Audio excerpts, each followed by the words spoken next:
সংসার সুখ হয় রমণীর গুণে, এই কথা কয়জনে মানে। হ্যালো এভরিওয়ান, আসসালামু আলাইকুম, welcome back to my another blog. কেমন আছেন আপনারা?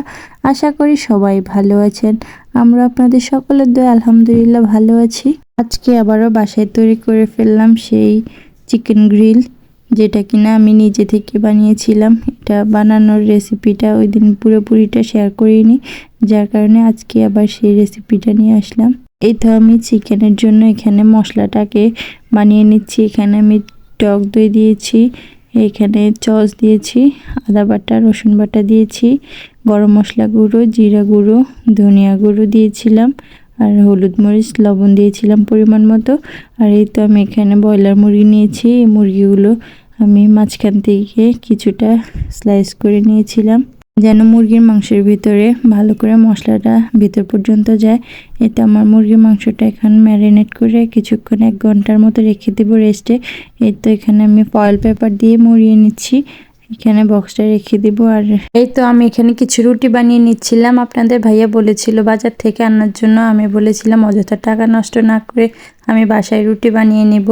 যেহেতু সব কিছু বাসায় তৈরি করব, তাহলে রুটিটা কেন বাহির থেকে খাবো, যার কারণে আমি বাসায় সব কিছু তৈরি করে নিয়েছিলাম। আর এই তো এখানে আমি মাংসগুলো এখন ফ্রাই করে নিব, যার কারণে চুলায় প্যান বসিয়ে দিয়েছি।